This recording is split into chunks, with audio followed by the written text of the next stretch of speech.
Hey, my name is Chelsea Fagan, and I'm the founder and CEO of The Financial Diet, a totally independently owned and operated company of women who love to talk about money. Welcome to The Financial Confessions, a weekly show where we talk to people about their personal finances, their professional industry, and how money shapes their lives.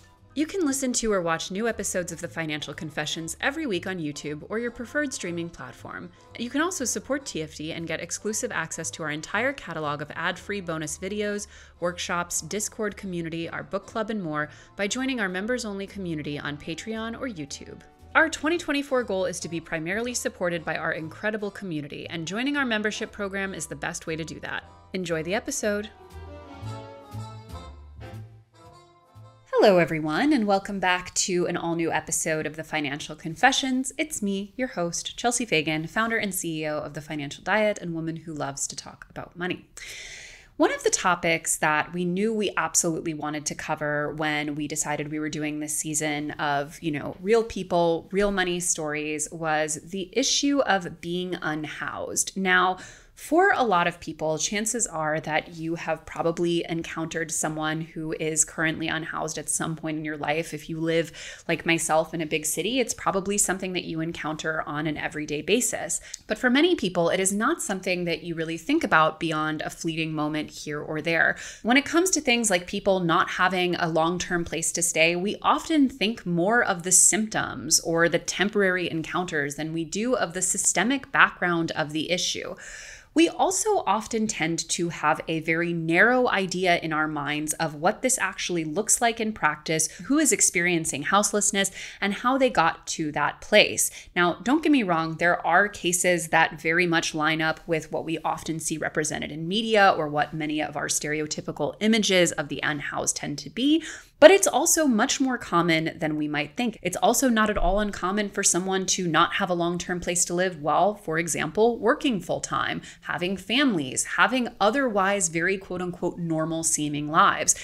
This is in many ways an invisible problem in our society, something that we don't take seriously, in part because we don't understand it. In wanting to cover this issue on this season of TFC, we were lucky enough to be approached by someone who is themselves currently living out of their vehicle, currently moving around the Pacific Northwest, but kind of just living wherever makes the most sense at a given time, and was open to speaking candidly about this issue as well as their own personal life story and background to give us all, I hope, a much better understanding of this entire phenomenon and hopefully reset some of our unfortunately very limited and often stereotypical notions of what it means to be unhoused. Without further ado, I would like to welcome my guest, Mitz. I'm happy to be here, Chelsea. I'm really happy to be having this discussion with you, and I hope we can really get into it and teach people about, what might end up being their future. I feel like for a lot of people who are involved in the housing crisis, homelessness is just, literally one or two missed paychecks away. And being able to deal with that and have a framework for how to put all those steps together, I think that could increase the overall safety of these situations.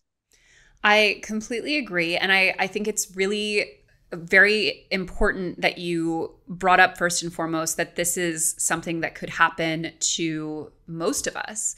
We have to be somewhat reasonable and say that if you come from like ludicrous generational wealth, the chances are, not as likely, although, crazier things have happened. But I think it's really kind of important to lay out for people that not having a stable place to live is much closer than most people think, and most people are closer to that than wealth. So to kind of kick us off and to provide some context, can you give us a little bit of your story and background and to sort of how you got to where you currently are? I'll start. So I started working and going to college at 16. I was like a gifted and talented, I'm in the magnet program, I'm getting straight A's, going to college digitally because COVID at first, and then in person, and getting everything together. It seemed I was making money and saving it, which is hard for a 16-year-old. I bought my own car. I did all of these things to get my life aligned. And then I went to university and my chronic illness flared up my junior year of college. It flared up. I could not write. I could not go to school anymore. That plan was over, just done in 6 months or less. And I was living with my friend. I was subletting the apartment. So she and I were just like splitting the rent together. And we were coming towards the end of our lease, but we had been planning for months with another friend, all of us who have our own personal safety nets and family who can guarantor for us. And we were looking everywhere in the college town we were in. And after 4 months of looking for apartments, nothing lined up. Literally nothing lined up. We tried so hard, hours on the phone, calling different people, figuring it out, getting the things handled, paying people like a lot of money for applications too. Didn't matter. And me and my roommate at the time ended up just having to take everything, pack it up, put it in a storage unit, and go be homeless and figure it out from there. And then that was about 9 months ago. So I've been homeless since August 3rd. Now, you mentioned having family who could be guarantors. Now, I think for a lot of people, part of the misconception around not having housing is that these are often, situations where the person is completely isolated. They don't have family. They don't have any resources. I know, from our exchanges before that you come from a pretty unique family background, lower to middle class. Can you talk a little bit about kind of your family background and upbringing and where they are in relation to you not having housing currently? Yes. So my immediate family circle of people that I am blood related to is just my dad, my mom, and I. My dad worked full time for the Electrical Workers Union. So like I am lucky, I acknowledging my privilege per se, but he did work for the union my entire life, and he did go through periods of being laid off. And 2008 was, hard for our family. We lost our house, our mortgage. Like it was definitely not a piece of cake, but we did have that stability. And then my mom was building her own business. So that came in flows where some years we'd have more, some years we'd have less, different things impacting it. And then on top of that, they were in a polyamorous relationship. So we had different adults and their children living in our house at different times. So, and I was a kid, so I don't know exactly how that income was playing out.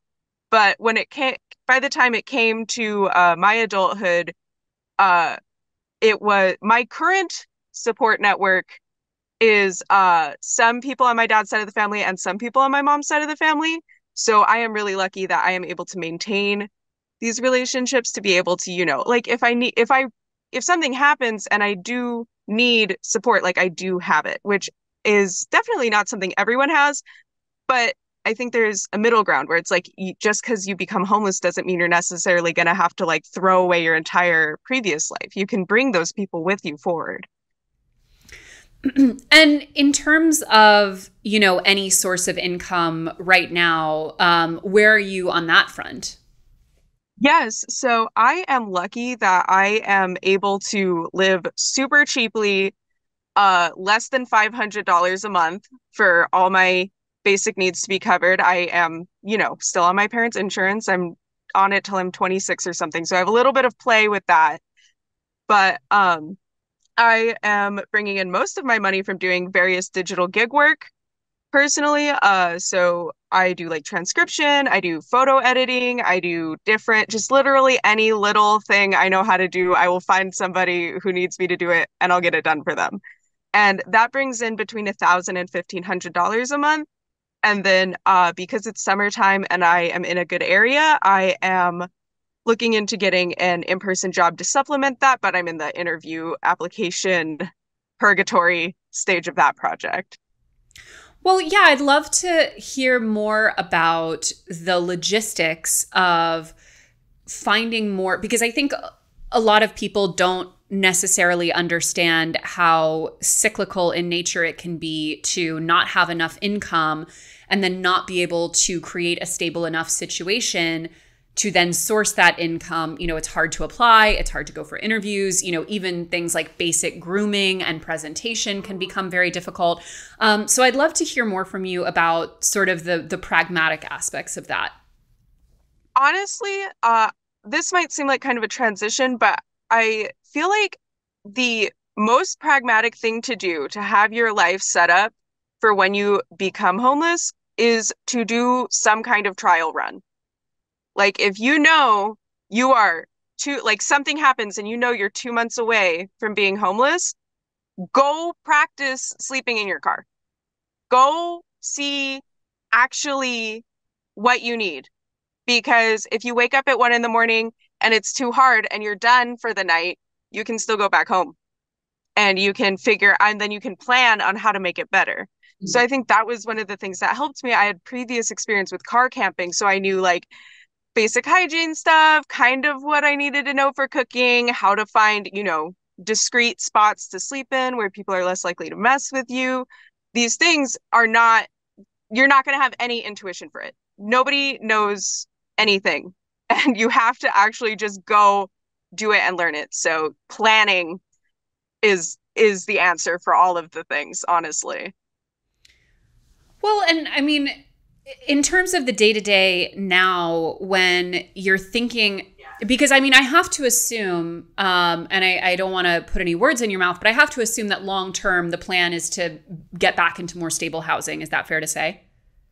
Well, I am in a unique health situation. I cannot be exposed to pollution for extended periods of time. So that makes it so I'm not going to be able to afford housing until I can afford to like homestead in the middle of nowhere or something. So my actual like future planning is very affected by that. So I don't know if I will be able to have stable housing because I don't know if there will be an area with low enough pollution and cheap enough rent that I can actually live there. Mm.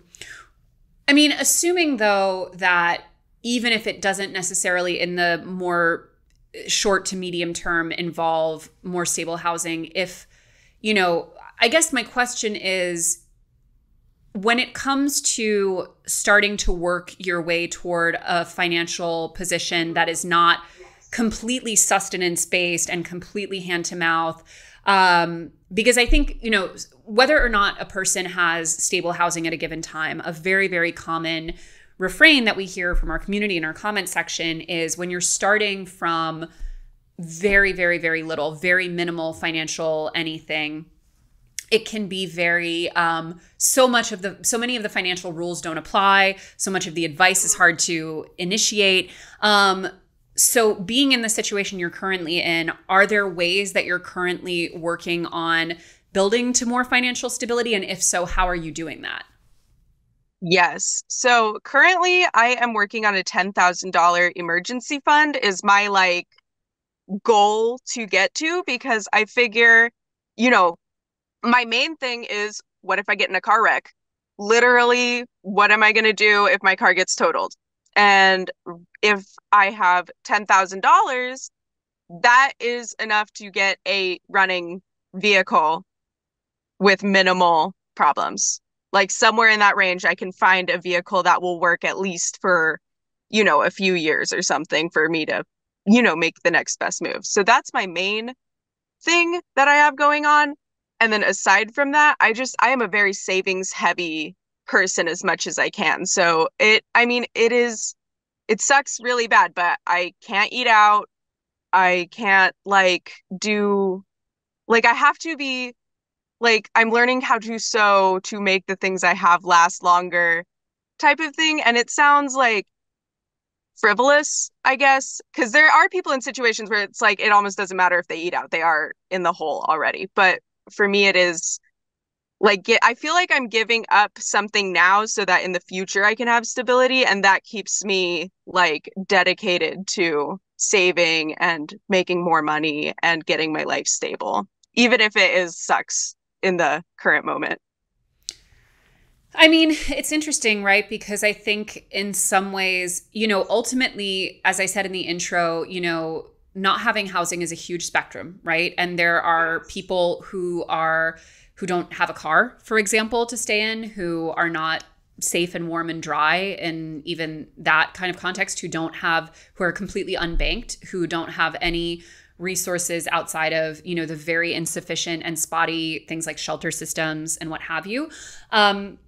So already you're kind of in a middle ground. But again, when you look at the numbers, it's much, much more common than people think to even, for example, you are in your vehicle, but there are many people who live in, for example, temporary transient housing, things like motels, even being in a sort of week to week situation is quite common. And it's interesting to kind of look at the reality. I mean, you're talking about financial goals that a lot of people who do have stable housing are not working toward, who could be making those decisions are not making them. I'm interested from your perspective, what the psychological impact of not having housing has been on your financial decision making and your financial priorities. I cannot stress this enough. Living out in nature for weeks at a time has made me it's way easier to not spend money because I don't drive down Main Street and see hamburger on a billboard. Like, I am, the less exposed to advertising you are, I feel like it becomes a lot easier to have these goals in mind. Because if you look out and you see just miles of mountains and range and beauty, it's a lot easier to eat something that is not delicious because you're getting the eye candy. Well, and in terms of, so obviously on the consumer front, I mean, that's a great point, that not being exposed to so many of the things you typically would be is like a huge benefit to that. Although we should say that like many people who don't have housing are in urban environments, so they're, exposed to those same things. But in terms of the longer term planning, so for example, working aggressively on an emergency fund that is very much based on, the amount that you would need for a car, do you think that the clarity and motivation around that goal stems from the urgency of, the housing situation being so volatile? I'm going to be honest, I think that this is another moment where privilege comes in. Because there was some stability in my life, I did get to see my parents budgeting well. I think that for a lot of people, it does not matter the situation if they don't have somebody who can sit down and be like, save 30% of your income. Like, just take it and put it in the bank account and forget about it. Like, if they don't have somebody literally saying those words to them, it doesn't matter what situation they're in, they won't have the skill. It's not like the outside factors don't matter as much as what I've learned from people taking the time to teach me, honestly. Can you talk a little bit more about growing up? I mean, you went to college early in the gifted and talented program. Can you talk a little bit about sort of the way, I mean, because I would have, it's more common, the more sort of volatile, low income, complicated, parental situation, family situation, the more turbulent that is, the statistically more likely it is for a person to end up in serious financial distress, not have housing, et cetera. Formerly being incarcerated is a huge impact. Can you talk about kind of the transition from a more stable and even sort of advanced background, kind of being ahead of the curve, to kind of coming to this position? Because for a lot of people, I think there would be a pretty big sort of reset about, the way you think of yourself, the way, your normal, your new baseline for things. Can you talk about that transition? So I do want to clarify, I was lucky enough to have periods of stability, but I did also go through like chaotic, like, are we moving? Are we going to the food bank? How are we figuring this out right now situations? So going into this situation, did have like prior emergency situation experience. And that did help a lot because I was able to be like, I just need to learn what's going on. Like, I had a sense of calm in the situation because I had dealt with some level of adversity before. that helped me a lot. I do think if I had not had that though, I would have lost my mind a lot harder. Because there was still in that first month of transition, it is hard to know what is important. Like what is actually important. Because in a house, there are so many things that are important. The sink is breaking. The washing machine is breaking. You still need car maintenance. So many things to deal with.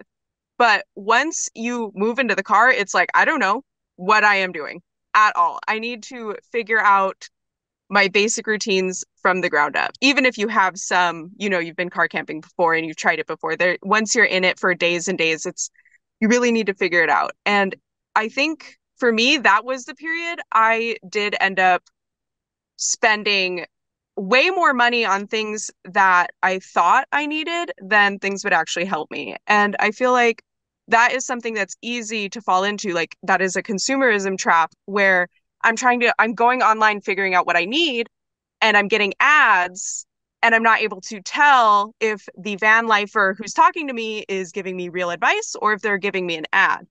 Mm. And that was something that was hard. So I thought there were a lot of things that I needed that I didn't need or were not the best thing for the job. And then I didn't have things I did need. So that was definitely something that was hard, was dealing with that aspect of it to keep. Like, I mean, even in a financial sense, like I spent like an extra $400 or $500 on things I honestly ended up throwing away. They were so useless. Well, on that note, I mean, I would love to hear your take on the extreme popularity of the whole like van life, sort of minimalist living type, small, tiny house, but especially as it pertains to your situation, the van living, because I think, living in, as an example, like living in a big city where most people live in very, very small living spaces to begin with, it's always kind of funny and a little strange seeing, people make entire content brands around like tiny home living. And I'm like, that just looks like an apartment that my friend lives in. Like, it's totally dependent on your concept of normal. And I can imagine that when you add in the sort of financial, disparities of, on the one hand, you have people who are presenting this really, really aspirational and ultimately quite expensive version of living out of a vehicle versus the realities of it as a necessity. I would love to hear your take on, that whole genre and, where you think it's maybe a positive versus a negative. Well, I think it is good, like escapism, videos. It is, I mean, it's good to have something to watch to just turn your brain off to. But it's not going to teach you, even if the person is saying this is raw and real, if they are living in a $50,000 rig, it's not going to be the situation you're in. If you're living in like a $10,000 or less rig or just out of your car. And I think it is, I do personally watch those videos, to get like ideas for like things I could do. Like I want to build some shelves. So seeing like different ways to get that, installed stably into the car, is good. But in terms of like how you're going to be doing your daily life, it is not similar, in my opinion. If you're not in that, like in being in the, like the ultra wealthy version versus like the actual, or I don't want to say actual, but the more common version of it.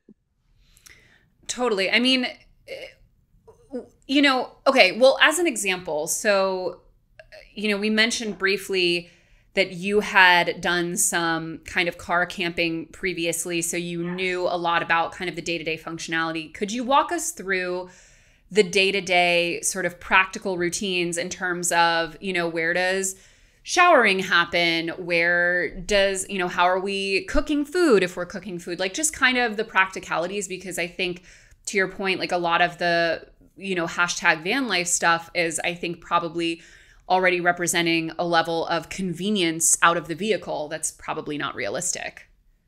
Yes. So I think it will depend on each person. Like me just giving my breakdown of my day-to-day routine is not going to be what somebody else is going to need. I think it's more pragmatic to actually look at like do I need a shower every day? Like do I actually need this? Like if I don't get this, I will not function. Because if that is where you're at, then you need to get a shower bag or some kind of pump so you can actually get water pressure on your head every day. If that is genuinely something you need. If you like, this might be a little TMI, but if you are somebody who needs a toilet to poop on, you might need to find portable stands with bags for them. If you are somebody who needs some amount of running water, like there's different attachments you can get to put onto 5-gallon water bottles to give you water pressure through it. And for me, I think the biggest things are waste management. So, of course, bodily functions, but also you're going to be eating a lot of single-use plastic stuff. Mm. Please do not just throw it in the desert. It will do bad things for the environment. You have to know, okay, if I'm going in for 2 weeks, how am I storing all of these things as trash? Or even if you're in the city, like, how am I storing all of these things as trash? Because when it's all together as food, it's a lot different when it's trash. And so that is a big thing. And then power needs for me, that was another big thing. The first couple months, I did not have a power bank. I was just using my car's AC outlet. I do not recommend doing that. That was really not functional and it made my life a lot harder. I really recommend investing in some kind of power bank. I have a Wattfun 300 and it gets my needs met, but you have to learn about, wattage, amp hours, all of these things, and actually do the math of how much energy you need to get your work done and figure out how you are going to power that. So that was the biggest things for me was waste management and power. But for other people, showering and having comforts is probably more important, especially if you're older. Like I am lucky I'm still young. I want to take a quick pause and thank today's sponsor, our friends at Delete Me. If you are on the internet in 2024, your data, your very personal data, is probably available to anyone who is willing to pay for it. And that's pretty scary. And as someone who has been pretty visible on the internet for basically her whole adult life, this is something that I think about a lot. Sadly, there are companies out there called data brokers whose entire job is to collect huge amounts of your personal info, like your name, address, phone number, social security number, and even information about your relatives. Why are they in it?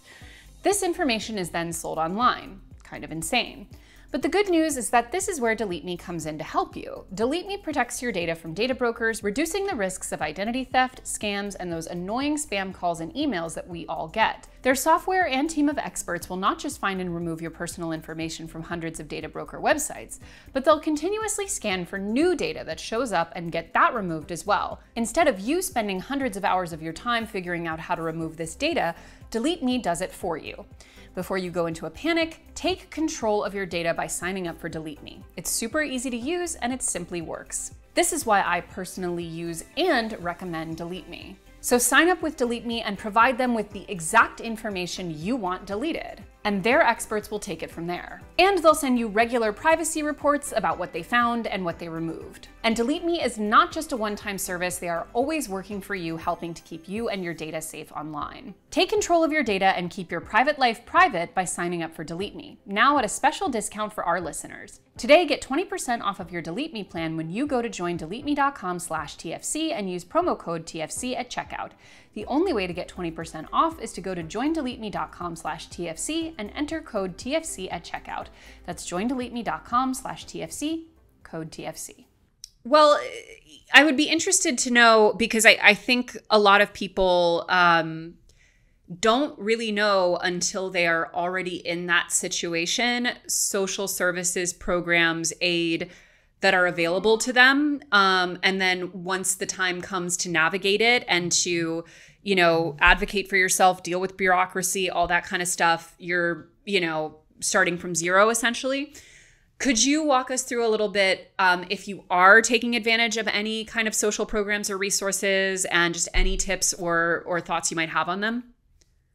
I am currently trying to get back on food stamps, which luckily my state of residence is actually one of the easier states to do food stamps on. And it is so hard. You cannot tell these people you're homeless, basically. If you tell them you're homeless, you just get booted out of the system entirely, pretty much. So you, you have to have an address that is not a PO box, I'm pretty sure, for my state at least, that somebody can open, that you trust somebody to open your mail for you at, which is a pretty tall order. And on top of that, if you're getting employment in other states, it can complicate things even further. So it is complicated. I do agree. It is complicated. And it is like it's already hours of project if you're housed, but then if you're unhoused, you also have to like play the game with them.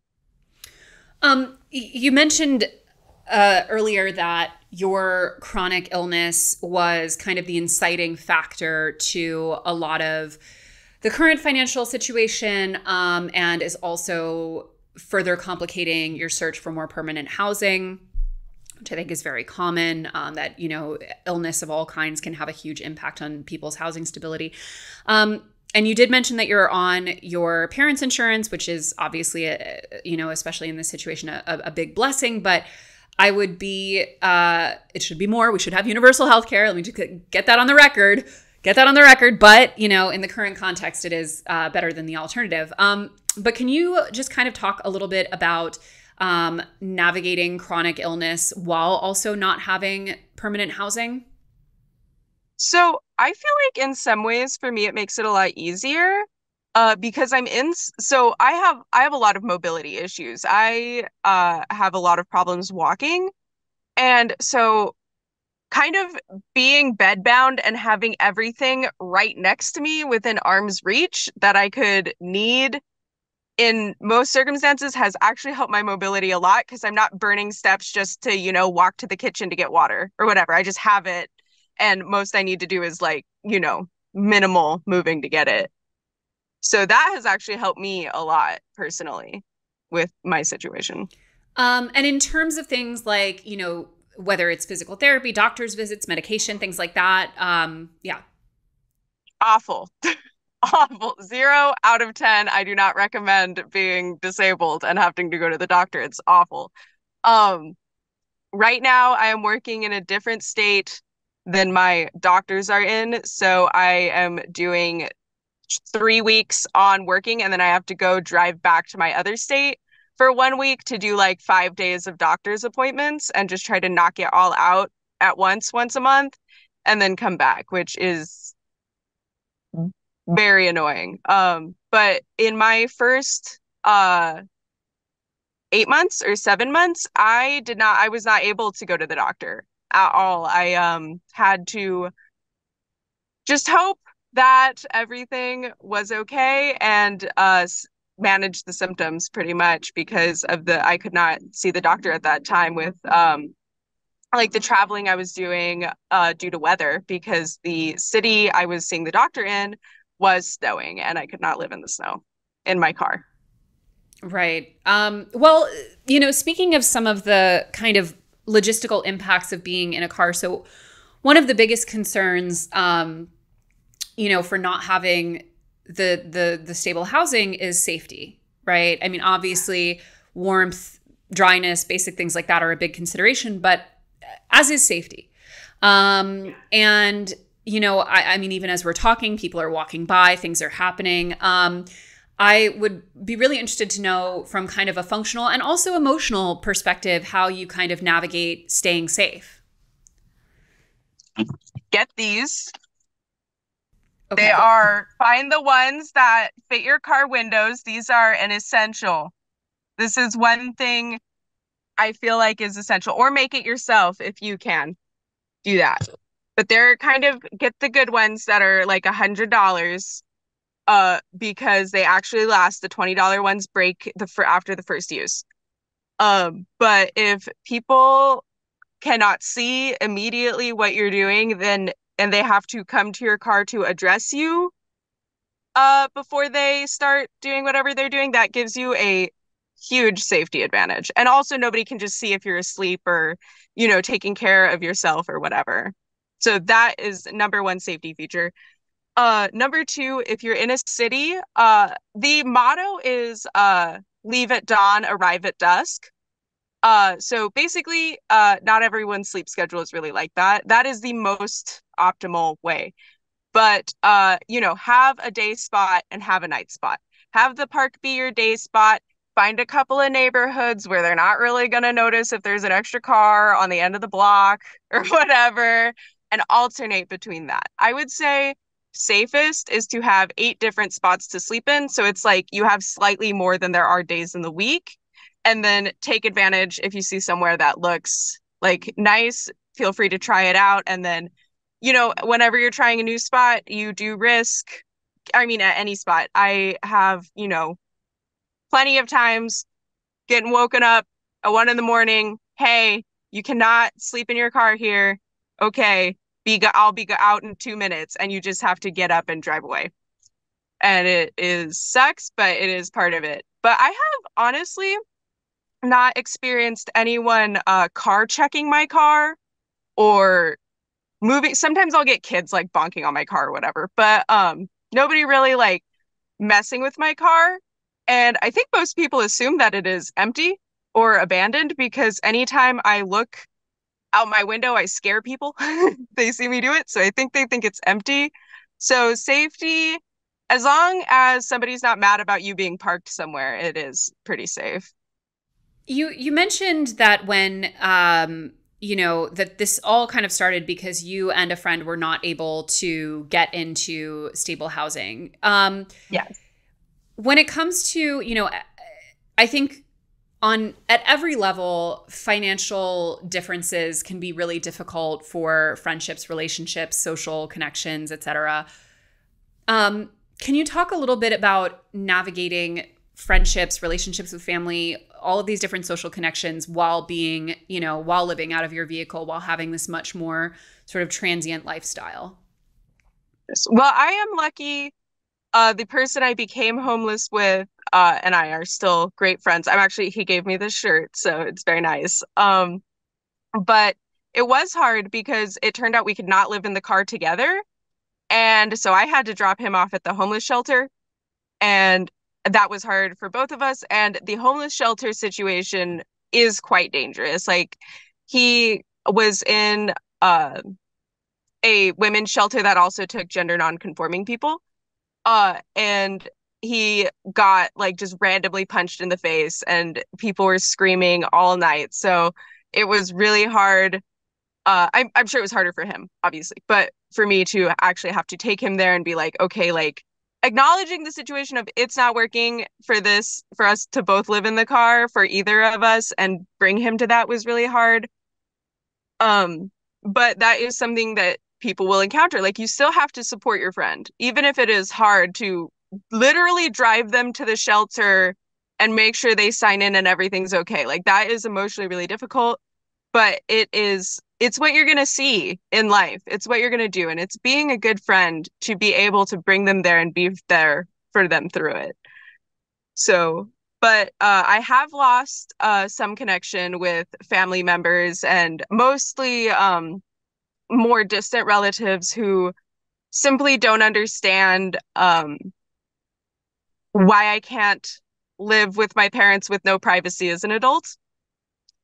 And they don't understand why I would have these desires to travel and, see the rest of America versus just my hometown. And so that has caused a lot of strain on relationships. But I feel like my unconventional background does make me somewhat luckier because my parents did know people who were traveling and had alternative living situations as I was growing up. So once I transitioned into this, they didn't know how to help me, but they were ready to be like, I like calling my dad and just being like, oh my God, I don't know what I'm doing. I feel like I'm throwing my life away. Like, I feel like this is things every young adult is saying to their parents, but having that was very useful for me. But losing the connections I did was also hard. I hope that answered your question well. It very much did. Losing connections based on, you mentioned that it would not really be an option for you mentally, emotionally, etc., to live with your parents. And something that's really interesting in the work that we do and the people that we speak with is, we'll talk to people who had to move back in with their parents because it was a financial necessity. And that was a really, really difficult thing for them to do. It was not the first or the third or the 10th option, but it was kind of what they had to do. And, for some people, that's a really tough thing to imagine, but they do it if necessary. But usually when we'll share stories like that of someone moving back home with family to improve their financial situations, we'll inevitably get a lot of comments about like, well, not everyone can do that. Which I want to be clear is very much true. Some people don't have family to move back in. Some people don't have family that is safe to move back with it. All of that is very accurate. But it is an interesting situation of, what is normal or a logical next step or at least a worst case option for people is also just not available for others. And I would be, as someone who does have parents, who does have at least some connection with them, can you talk about sort of the emotional and also financial kind of cost benefit analysis of deciding that living with them would not be the right decision? I feel like living on my own gives me a degree of potential that living surrounded by my family would not, um, due to many factors across many spectrums. And that potential value of that I would gain and involving my comfort and my planning and my job prospects, um, all of those things were like pros of living in my car because I can build out my car. I mean, first I was car camping in a CRV and that was too small. I am lucky I was able to upgrade. I have upgraded one vehicle. I got into a minivan.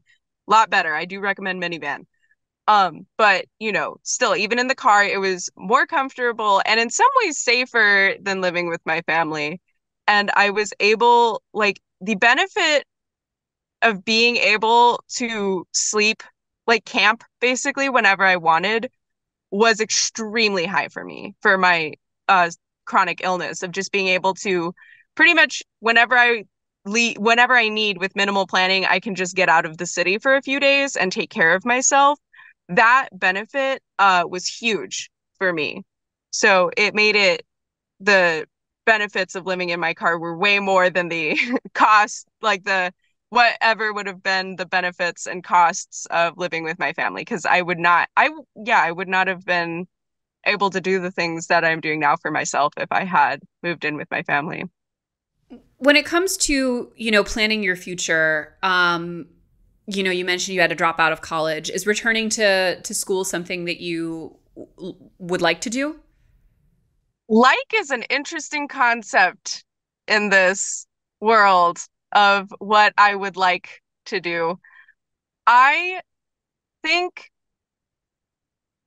it, I mean, if something, well, I guess I would not like to return to college because I turned down thousands of dollars of scholarship money and said, no, I'm not doing this and dropped out.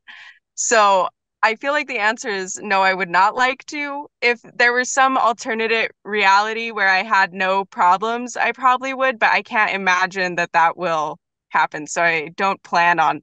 If something miraculous happened, I guess I would, but not unless it's absolutely the best possible option. So I don't think I cannot see myself returning to college at this time.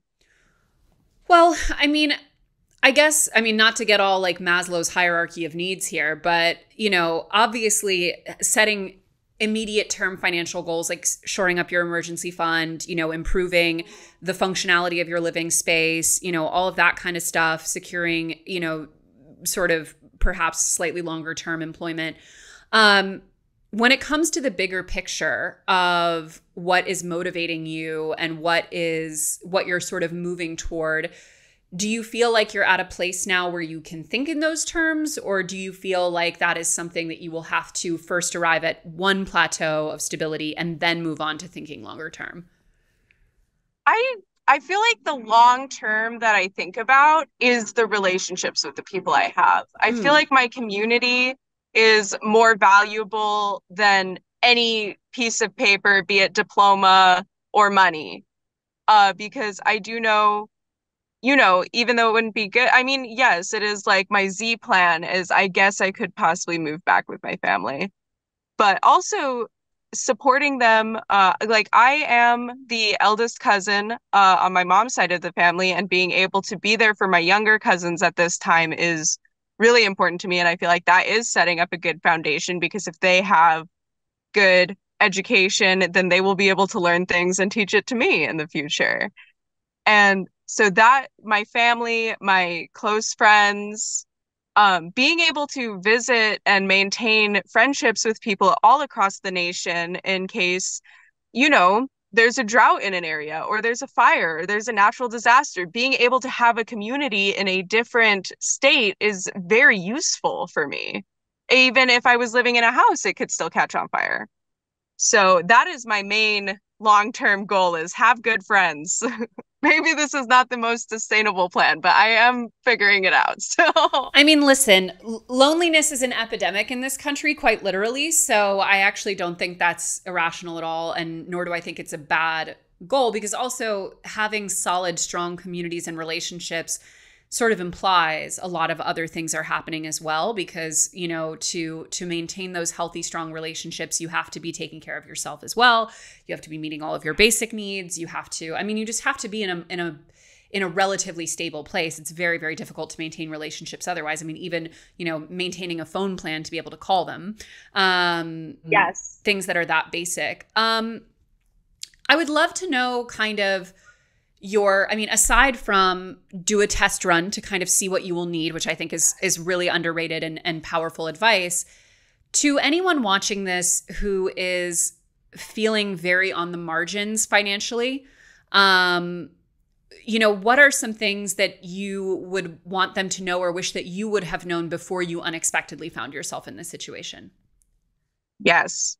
I think the mindset to adopt as quickly as possible is the PACE planning style, which is you have 4 plans: primary, alternate, contingency, emergency.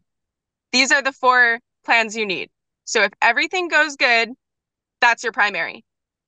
Uh, but what if one thing goes wrong? Here's the fun part.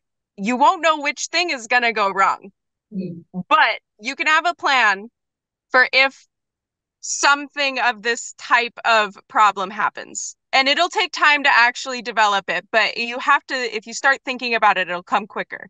So you have your alternate plan, which is like, what if something minor goes wrong? You have your contingency plan, which is if something medium, major goes wrong. And then you have your emergency. What if I am stuck outside my car? I lock myself outside my car totally naked. What am I going to do? What am I going to do? What is my literal Z plan? Because throwing a rock through my window is going to really suck if I have to do that. Is there other ways? Do I know how to break into my car? Do I know how to deal with these situations? Is there a possibility for me to have a key outside of the car? All of these things. Those would be different ways you could put one of those as your alternate, one is your contingency, one is your emergency. But you need to really just planning and thinking about having these backup plans to your backup plans to your backup plans. And you're still going to have days where it is like, oh my God, will any of these plans work? Is any of this planning for anything? But it really is. So I think the PACE planning is super important. And then I think if you get trying to set up things as easy as possible. So having your clothes stacked, if you need to stack up your clothes, if you are reaching down to get them, to be like, okay, there is one set of outfits on top. There is another set of outfits underneath that. And then there is so you have to layer your clothing like that has helped me a lot, in terms of just basic daily function. And then, I'm trying to think of anything else that is easy. Get something to jumpstart your car with. in case you ever need a jump start. There are self jump start machines with nobody talks about. Nobody talks about the self jump start machines. These are important. I think every car owner should have one, actually. Yeah, you're not gonna know until you're really in it. Like the first major emergency I had, I got stuck in a sand pit alone in the middle of the desert with no data. That was when I realized your phone is not an emergency. Your phone is not even an alternate plan. Your phone is a luxury toy. It is not useful in any emergency. Do not plan anything around being able to use your phone ever, because if you have no data, it does not matter. And I ended up just having to spend the night stuck in the sand after digging for like 3 hours to try to get the sand stacked upright. That's also when I learned shovel is a useful tool. There's a couple of basic tools, shovel, handsaw. You can get foldable versions of both. Those are both great tools. Um, and I ended up having to cry myself to sleep. Could not watch YouTube to soothe me, of course. And I woke up the next morning and I was, obviously still in the same situation. And I just had to wait until I luckily heard two random people driving by on an ATV that happened to have a winch. I poked my head out, was like, hey, I'm stuck in the sand. Luckily, they were able to help me and we got my car out. But there was no way I could have known that was gonna happen until I was in it and just hoping help would come. Because I couldn't even call 911. 911 couldn't even help me. There was no data. It says, oh, you can still make emergency calls. That's a lie. It is lying to you. And so that was super scary, but that was my first major emergency that I went through, and I learned a lot about it. I learned how to tow my specific car. I learned never to ever drive on soft sand. It's simply just avoid it the best you can. And I like took those things and emergencies happen. Emergencies happen even when you're living in a house. Your toilet can start flying onto the ceiling. Like there's all kinds of things can happen. But once I got through that first emergency, I got into my next emergency, which I don't even remember sequentially what it was. And it was just like, well, darn. I guess here we go again with this. And just, it became easier every time. I knew I would get through it. I knew it wasn't even a big deal. And, I think that depending on the area you're in, if you're in a more hostile environment, if you're in the desert or somewhere where it snows, people are willing to help you if they see you. It's super dangerous to ask strangers for help on one hand, but also is it more dangerous than just being stuck? It's your call. So I do not discount the help of strangers in situations either, because that has saved me a couple times. It's just nice people. Well, Mitz, thank you so much for joining us and for giving so many unexpected but honestly very relevant tips, especially for the car owners among us, which I famously am not, but used to be, and should have had car hygiene even at that time. I certainly didn't have anything to jumpstart my car, but there were a lot of things that I probably should have had and didn't. But is there anything you would like to promote or direct people to? Honestly, I think the most relevant and pressing issue at this time is the issue, I guess we will call it, in Gaza. If you have extra means, there are many families who have different GoFundMes verified, who are either very close to their goal or very far from it. And if you can donate to help these people, I really recommend it. They are not getting aid. They are experiencing a genocide. They're experiencing famine. That is the one thing that I would say is the most important cause to focus attention onto right now. I love that you brought that up. And I would like to also state that if giving money is not an option, there are a ton of other things you can do. And if you don't know where to start, I have a thread. It's like 350 people now. It's all political action stuff. We meet once a month, but we also have all kinds of things you can do on the thread. We do a lot of phone banking. There's all kinds of things you can do from the comfort of your own home without giving a dollar. We work with all kinds of organizations, both with Gaza directly and also kind of around the situation. So feel free to just email me, Chelsea at financialdiet.com if you want to join. We put all the info in there. There's a big working doc that's full of stuff you can do at any price point. Yes, we are in this together. We're all in this together. Yeah, we both started dancing. Okay.